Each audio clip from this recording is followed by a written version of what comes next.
I tell you that other one time was the time. You got it already. Hello, welcome to Rumbii. I'm your host, Rumbii. I just want to start off by giving a special shout out to you for listening to this podcast. I really appreciate you taking this time to listen to what I have to say. And I want to give an extra special shout out to the few people who have actually reached out to me personally and let me know that they listen to this podcast and they enjoy it. And I get a lot of compliments about my voice. A lot of people say they like listening to my voice. So thanks. I didn't know that that was an added bonus to me doing this. So I really, really appreciate every single one of you who listens.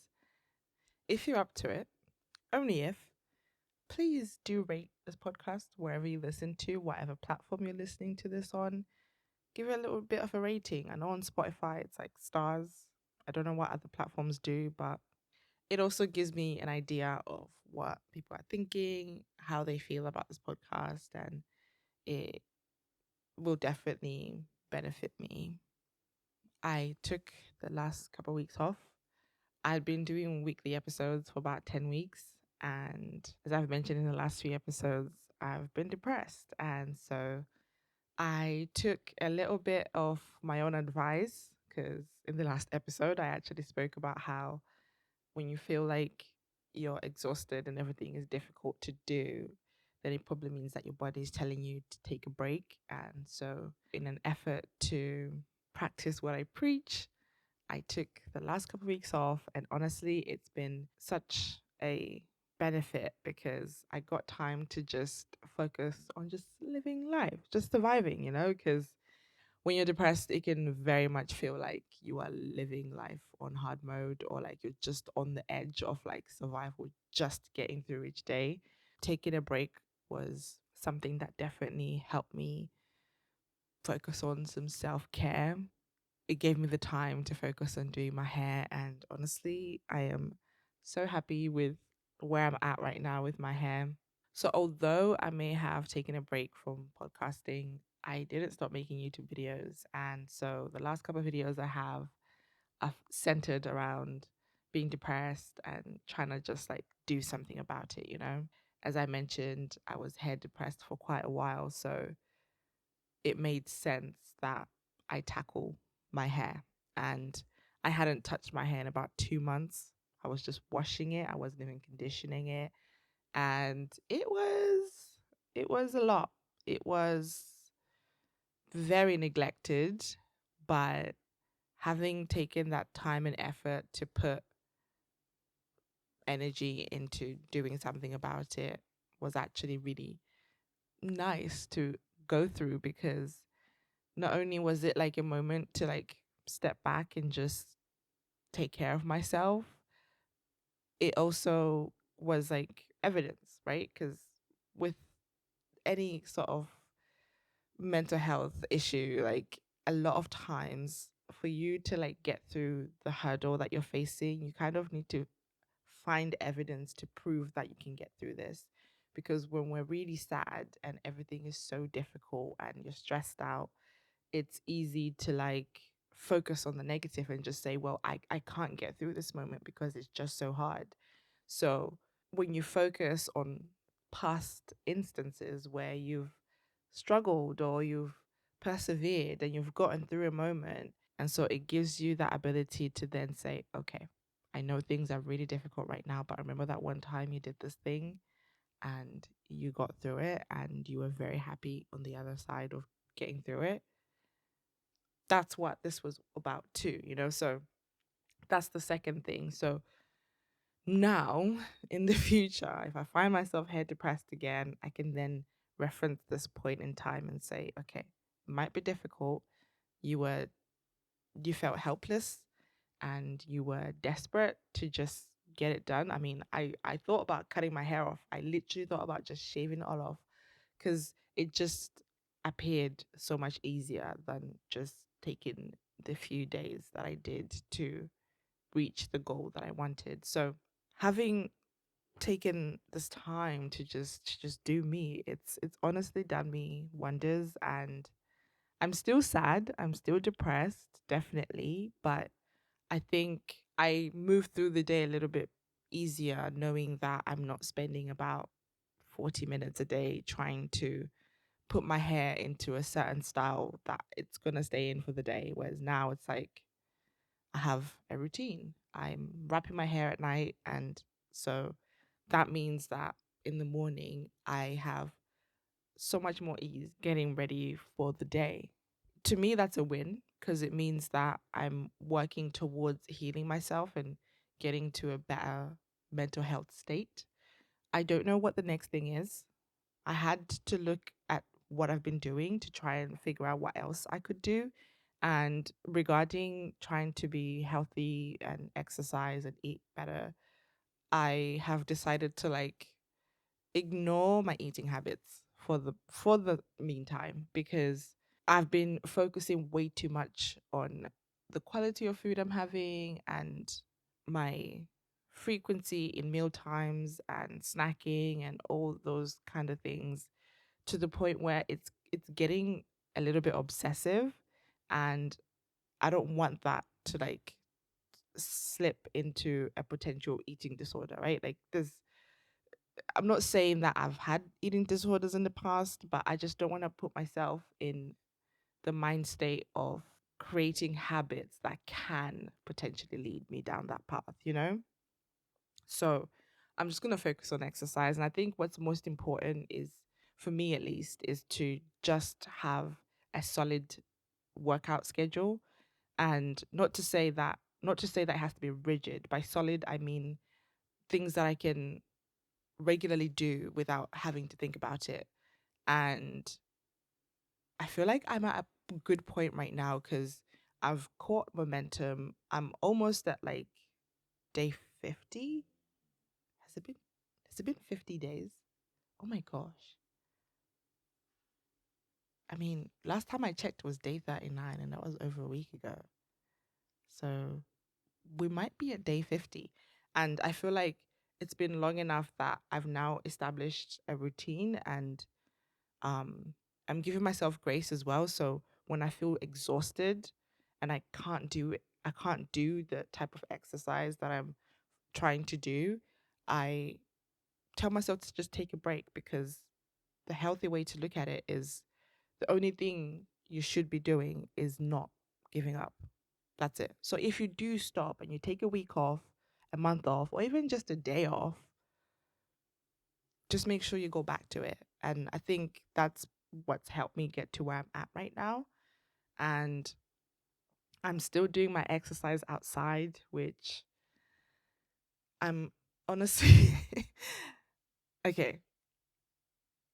I I have a story to tell you. Let me tell you about this. I just just to give you an idea of how doing exercise outside for me is a huge deal.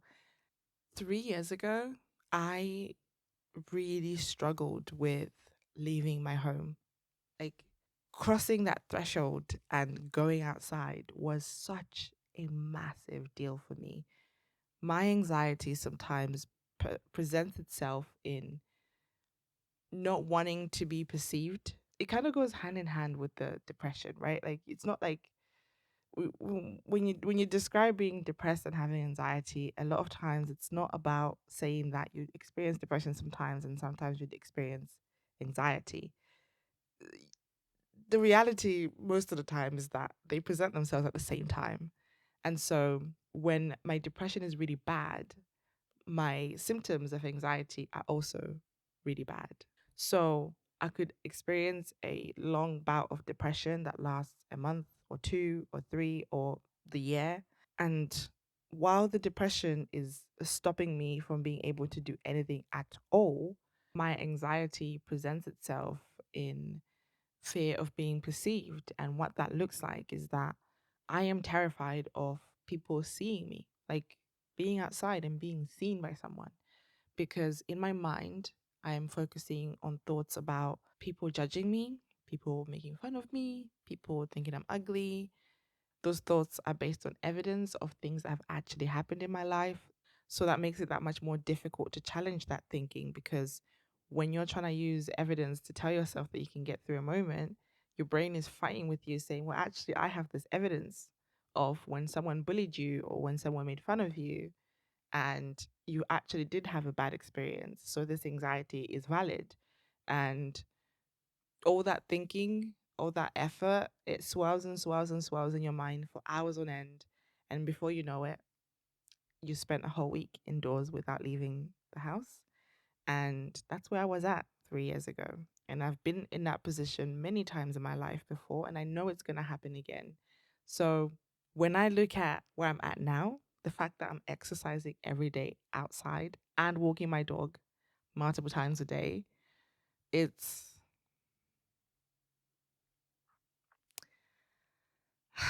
it's honestly just so validating, and it makes me feel strong and powerful and able, because at the end of the day, I have a chronic condition. It's often described as dynamic disabilities because they're unpredictable chronic conditions.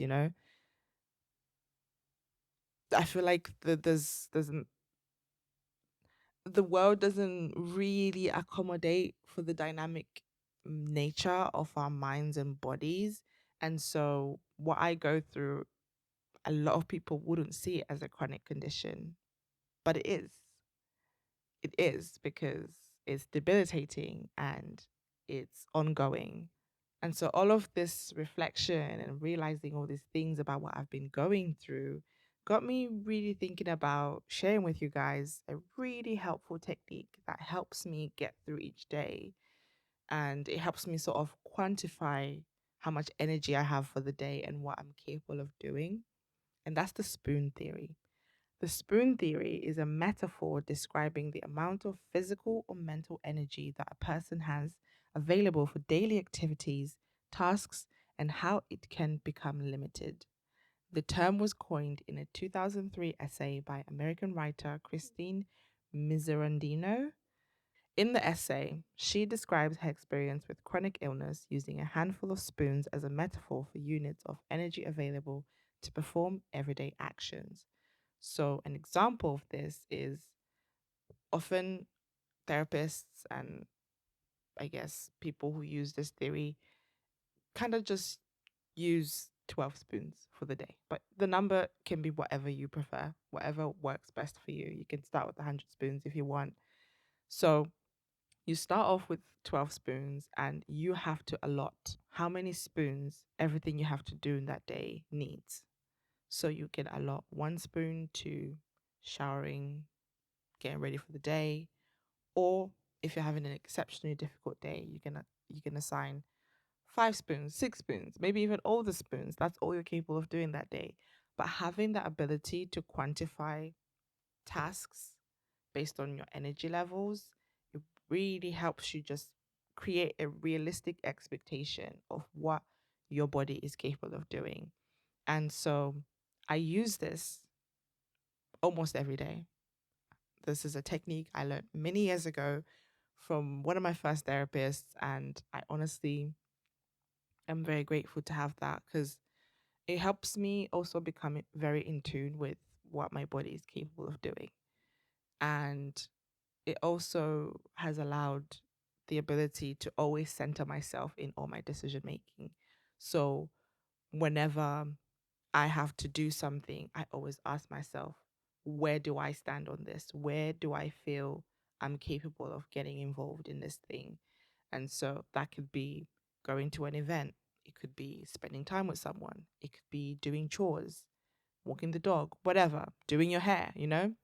Having that moment, that very careful appraisal of what's important, how to prioritize it, and how to set limits for the constant like people and other things that need our attention. That's a helpful way of giving yourself the confidence to start things that you may have been fearing to do. So these last couple of weeks, I did some tests, tried to push my limits. I tried to exercise for a little bit longer than I had been before, and I overdid it, which is very common with me. Like I I cannot tell you how many injuries I have caused myself because whenever it comes to exercise, I always push myself. And I was thinking about why I do that. And I was an athlete. When I was younger, I was an athlete. And like for the longest part of my formative years, I was always athletic, and it was just a normal thing for me. It wasn't like something I made an effort to do.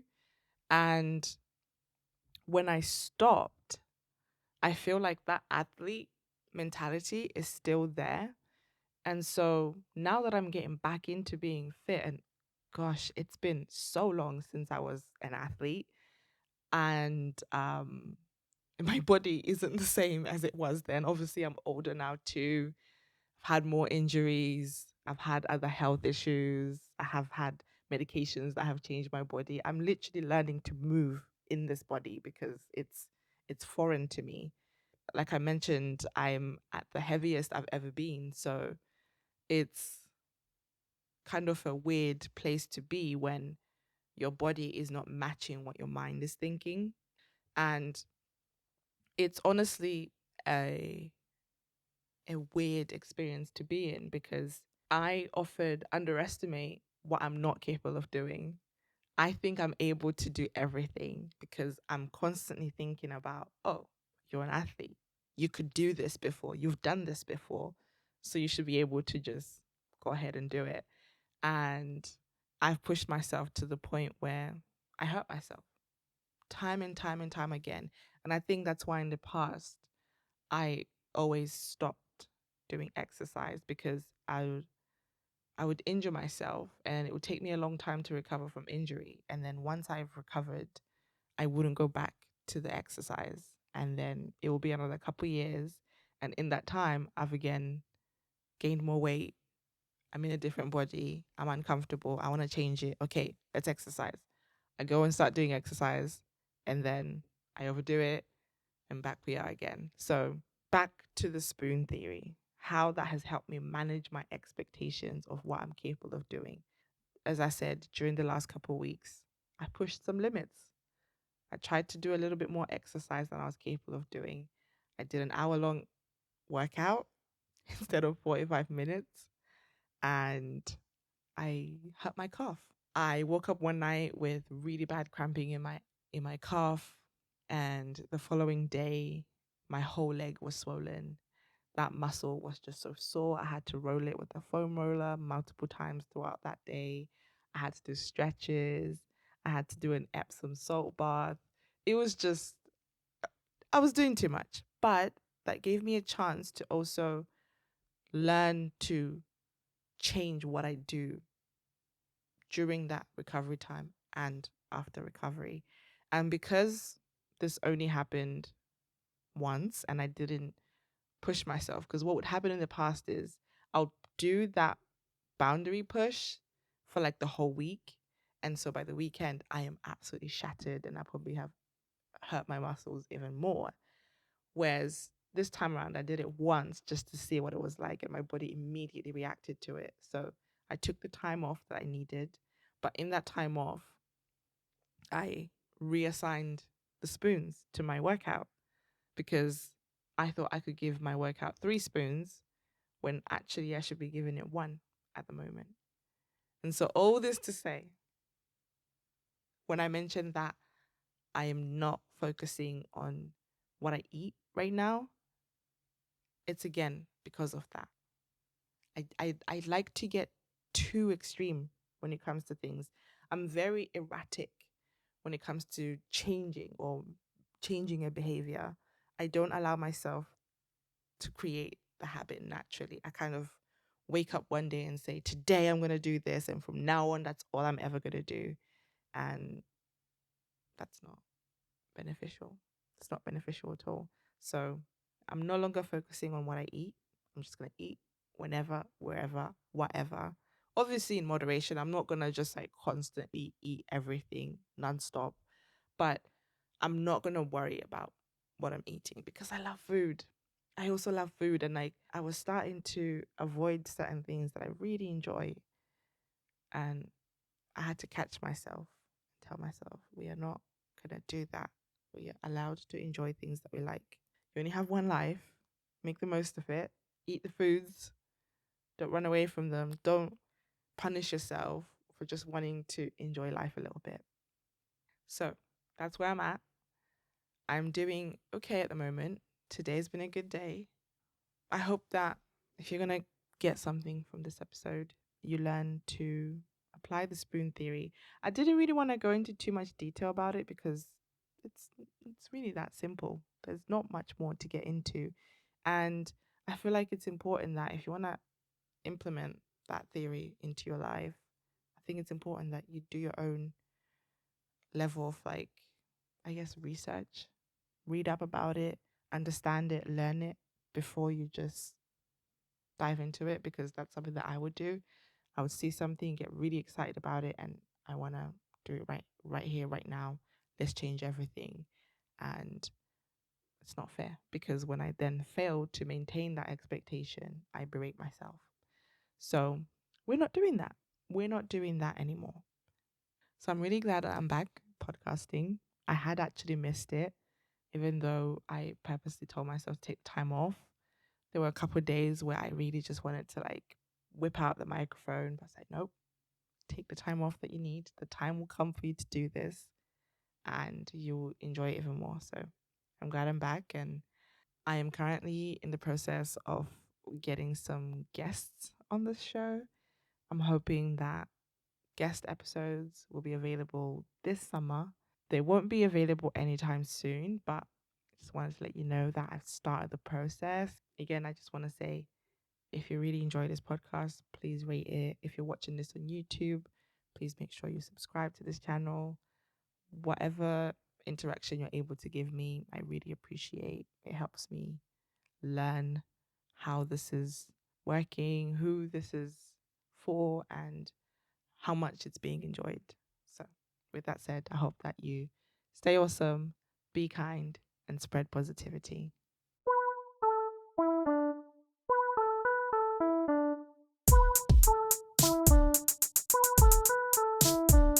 Rumbee's podcast. Rumbee's podcast. Yeah. Rumbee's podcast. What? Rumbee's podcast. Rumbee's podcast. This is Rumbee's podcast. What? Rumbee's podcast. Yeah. Rumbee's podcast. Oh yeah. I'll tell you that other one time was the time. You got it already.